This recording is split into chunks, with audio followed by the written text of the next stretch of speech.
সালটা 1984। যখন অন্য বাচ্চারা ভিডিও গেম খেলছিল তখন 12 বছর বয়সী একটি ছেলে কোডিং করছিল এবং নিজের ভিডিও গেম তৈরি করছিল। সে ছিল একজন জিনিয়াস, সবার থেকে একেবারে আলাদা। আর সেই কারণে তার কোনো বন্ধুও ছিল না। তাকে অনেকে ট্রোল করত, তবু সে হাল ছাড়েনি। আজ সে ছেলেটি রকেট, বৈদ্যুতিক গাড়ি এবং কৃত্রিম বুদ্ধিমত্তার সরঞ্জাম তৈরি করছে এবং বিশ্বের সবচেয়ে ধনী ব্যক্তি হয়ে উঠেছে। আর তিনি হলেন ইলন মাস্ক। ইলন মাস্কের জন্ম 1971 সালের দক্ষিণ আফ্রিকার প্রিটোরিয়া শহরে। তার বাবা ছিলেন একজন মেকানিক্যাল ইঞ্জিনিয়ার এবং তার মা ছিলেন একজন মডেল এবং ডায়েটিশিয়ান। শৈশবে ইলনের একটি সমস্যা ছিল, সে প্রায় একটি ট্রান্সের মতো অবস্থায় চলে যেত। সেই মুহূর্তগুলিতে তার চারপাশে যাই ঘটুক না কেন সে তার সম্পর্কে কোনো ধারণাই রাখতো না।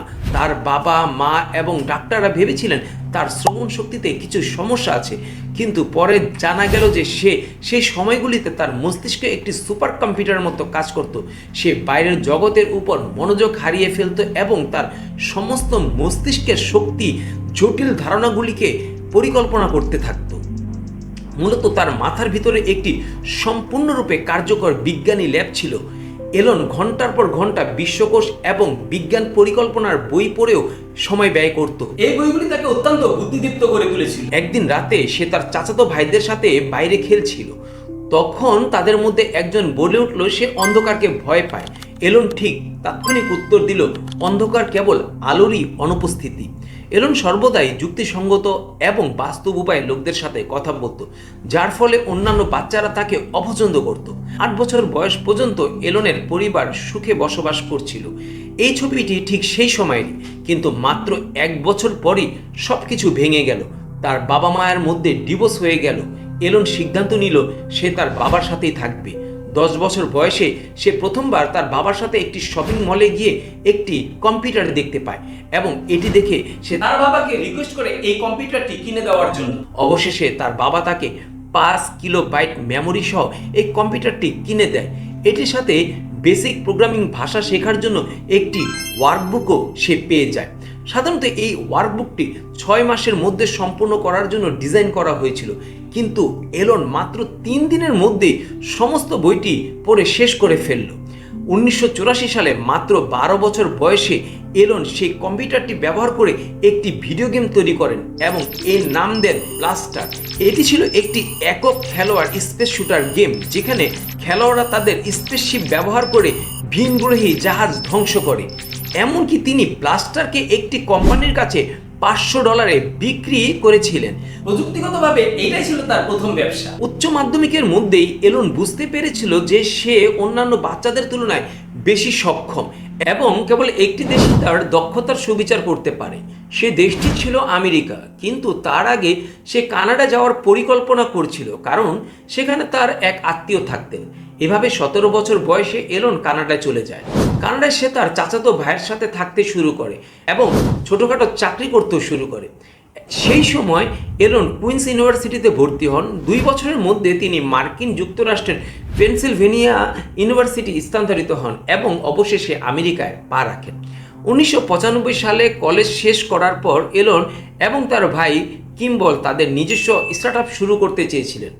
সেই সময় ইন্টারনেট দ্রুত জনসাধারণের কাছে পৌঁছাতে শুরু করেছিল। তবুও স্থানীয় ব্যবসা এবং দোকান খুঁজে পেতে শহরের কাগজের ডিরেক্টরি ব্যবহার করতে হতো। এই ডিরেক্টরিগুলিতে এলাকার সমস্ত ব্যবসার বিবরণ তালিকাভুক্ত ছিল। দিক নির্দেশনার জন্য মানুষকে কাগজের মানচিত্র ব্যবহার করতে হতো অথবা অন্যদের জিজ্ঞাসা করতে হতো। এটি দেখে এলনের মাথায় এক ধারণা আসে, সে ব্যবসার জন্য একটি অনলাইন তালিকা তৈরি করবে, এমন একটি ওয়েবসাইট যেখানে সমস্ত শহরের ব্যবসার তালিকাভুক্ত করা হবে এবং রেস্তোরাঁ, হোটেল এবং ডাক্তারের মতো বিভাগ বিভক্ত করা হবে, যাতে লোকেরা সহজেই তাদের অবস্থান নির্ধারণ করতে পারে এবং এতে দিক নির্দেশনার জন্য একটি অনলাইন মানচিত্রও থাকবে। এলন এবং কিম্বল একটি ছোট অ্যাপার্টমেন্ট ভাড়া নিয়ে এই বিষয়টি নিয়ে কাজ শুরু করেন। তারা তাদের স্টার্টআপের নাম দেন জিপ2। এলন দিনরাত কোডিং করতেন এবং কিম্বল ঘরে ঘরে গিয়ে দোকানদারদের জিপ2তে তালিকাভুক্ত হতে রাজি করাতেন। 1 বছরের মধ্যে জিপ2 টিমটি বৃদ্ধি পায়, প্ল্যাটফর্মের উন্নতি হয় এবং গ্রাহকরা দ্রুত যোগদান করতে শুরু করেন। পরবর্তীতে জিপ2 অন্যান্য কোম্পানির জন্য সফটওয়্যার তৈরি করা শুরু করে। এটি দেখে একটি কোম্পানি $3 মিলিয়ন এবং তারপর $50 মিলিয়ন তাদের সাথে চুক্তিবদ্ধ হন। বড় বড় কোম্পানিগুলি তাদের স্টার্টআপ পেতে বেশ আগ্রহী হয়ে ওঠে। তখনই কম্প্যাক্ট নামের এক কোম্পানি জিপটুকে $37 মিলিয়ন দিতে আগ্রহ প্রকাশ করেন।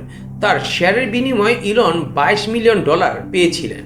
আর ঠিক এভাবেই 27 বছর বয়সে ইলন মাস্ক একজন মিলিনিয়ার হয়ে ওঠেন। ইলন মাস্ক এই টাকা নিয়ে কিন্তু রিটায়ার করতে পারতেন, কিন্তু সে অবসর গ্রহণ না করে তখনই সিদ্ধান্ত নেন যে তিনি ব্যাংকিং শিল্পকে আধুনিক করবেন। তার দৃষ্টিভঙ্গি ছিল ব্যাংকিংয়ের প্রতিটি দিকে অর্থ প্রদান, বিনিয়োগ, ঋণ এবং সঞ্চয় অ্যাকাউন্ট সম্পূর্ণ অনলাইনে নেওয়ার।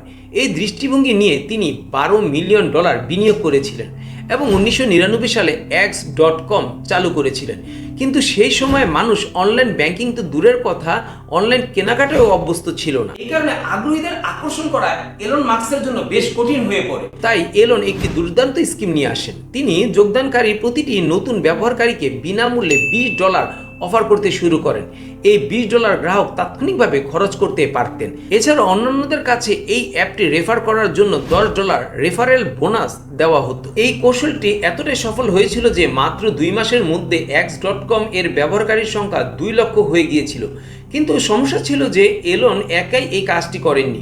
প্রায় একই সময় পিটার থিয়েল নামে একজন তরুণ উদ্যোক্তা পেপ্যাল নামে একটি ডিজিটাল ব্যাংকও শুরু করে দিয়েছিলেন। উভয় কোম্পানি একে অপরের সাথে প্রতিযোগিতা করতে গিয়ে মার্কেটিং এ কোটি কোটি টাকা ব্যয় করে ফেলে। কিন্তু 2000 সালের শুরুতে তারা বুঝতে পেরেছিল যে যদি তারা এইভাবে লড়াই চালিয়ে যায় তাহলে উভয় কোম্পানি ধ্বংস হয়ে যাবে। তাই মার্চ মাসে 2 কোম্পানি একত্রিত হয়। এলন নতুন কোম্পানির বৃহত্তম শেয়ার হোল্ডার এবং সিইও হন এবং কোম্পানির নামকরণ করা হয় X.com। কিন্তু একত্রিত হওয়ার পর এটা স্পষ্ট হয়ে যায় যে এলন এবং পেপ্যালের প্রতিষ্ঠাতাদের মধ্যে অনেকেরই মতবিরোধ ছিল। এলন কোম্পানিটিকে X.com নামে ডাকতে চাইলেও কর্মচারী এবং গ্রাহকেরা পেপ্যাল নামটি পছন্দ করে। তাছাড়া এলনের ব্যবস্থাপনার ধরন বেশ নির্মম ছিল। তিনি তার কর্মচারীদের মাইক্রো ম্যানেজ করতেন এবং তাদের ভুলের জন্য প্রকাশ্যে তাদের সমালোচনা করতেন। 2000 সালে এলন তার দীর্ঘদিনের বান্ধবী জাস্টিনের সাথে বিয়ে বন্ধনে আবদ্ধ হন এবং সেপ্টেম্বরে তারা তাদের মধুচন্দ্রিমার জন্য অস্ট্রেলিয়া যান। এই সুযোগটি কাজে লাগিয়ে কোম্পানির সিনিয়র এক্সিকিউটিভরা এবং পরিচালনা পরিষদ তাকে সিইও পদ থেকে সরিয়ে পিটার থিয়েলকে নতুন সিইও করে। ফিরে আসার পর এলন নিয়ন্ত্রণ নেওয়ার জন্য অনেক চেষ্টা করে, কিন্তু তিনি সফল হননি। তবে তিনি পেপ্যালের বৃহত্তম শেয়ার হোল্ডার ছিলেন। 2002 সালে ইবে $1.5 বিলিয়ন পেপ্যাল কিনে নেয়। এই চুক্তি থেকে ইলন মোট $180 মিলিয়ন পেয়েছিল। পেপ্যালের সাফল্যের পর ইলন সিলিকন ভ্যালির অন্যতম সফল উদ্যোক্তা হয়ে ওঠেন। 2001 সালে 30 বছর বয়সে এলন আবার নতুন একটি শিল্পের সন্ধান শুরু করেন। ছোটবেলায় তিনি মহাকাশের সম্পর্কে গভীর আগ্রহী ছিলেন এবং ছোট রকেট তৈরি করে তা উৎক্ষেপণও করতেন। তাই তিনি মহাকাশ খাত অন্বেষণ শুরু করেন।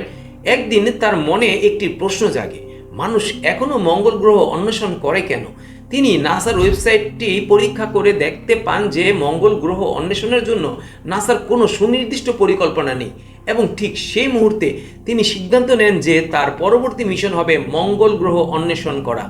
এলন বিশ্বের সেরা রকেট বিজ্ঞানীদের সাথে দেখা করেন এবং রকেট বিজ্ঞানের বইগুলিতে নিজেকে এতটাই নিমগ্ন করেন যে তিনি রকেট বিজ্ঞানের বিশেষজ্ঞ হয়ে উঠতে শুরু করেন এবং লাইফ টু মার্স ফাউন্ডেশন চালু করেন ও মার্স ওসিস প্রজেক্ট শুরু করেন, যার মূল লক্ষ্য ছিল মঙ্গলে একটি চাপযুক্ত গ্রিন হাউস পাঠানো এবং সেখানে প্রথম উদ্ভিদ জন্মানো। তার উদ্দেশ্য ছিল বিশ্বকে প্রমাণ করে দেওয়া যে মঙ্গলও জীবন আছে। তিনি ক্যামেরার মাধ্যমে এই পরীক্ষাটি বিশ্বকে দেখাতে চেয়েছিলেন। যখন তিনি রকেট ও মহাবিশ্ব নিয়ে ব্যস্ত, ঠিক তখনই তার দ্বিতীয় কোম্পানি টেসলার ধ্বংসের দ্বারপ্রান্তরে পৌঁছে গিয়েছিল। তখন তিনি অটোমোবাইল শিল্প নিয়ে নতুন পরিকল্পনা শুরু করেন। এলন জানতেন যে এই সময় গাড়িগুলি জীবাশ্ম জ্বালানির উপর নির্ভরশীল ছিল এবং জীবাশ্ম জ্বালানি দ্রুতই হ্রাস পাচ্ছিল।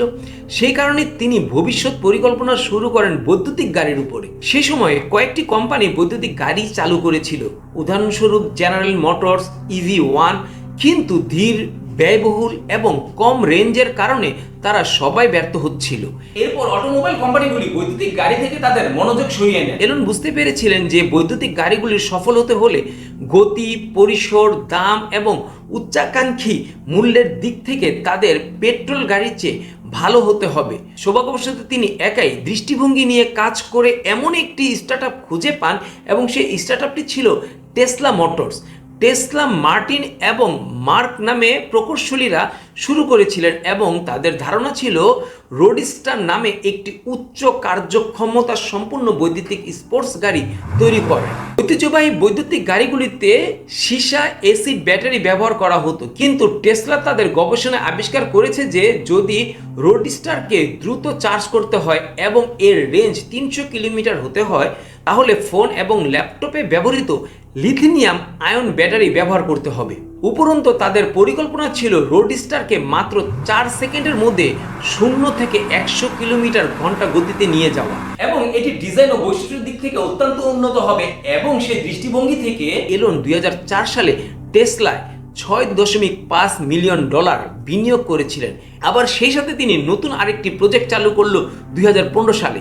সেটি ছিল নিউ লার্নিং, যা মস্তিষ্ক এবং কম্পিউটারের সাথে সরাসরি যোগাযোগ সক্ষম করার জন্য মানুষের মস্তিষ্কে কম্পিউটারের চিপ স্থাপন করা। এলনের সর্বশেষ পদক্ষেপ ছিল 2023 সালে সোশ্যাল মিডিয়া জগতে প্রবেশের জন্য টুইটার অধিগ্রহণ করা। এই সমস্ত কোম্পানির কারণে এলন বিশ্বের সবচেয়ে ধনী ব্যক্তি হয়ে উঠেছিলেন, যার মোট সম্পদের পরিমাণ প্রায় $400 বিলিয়ন। এই ছিল এলন মাস্কের কাহিনী।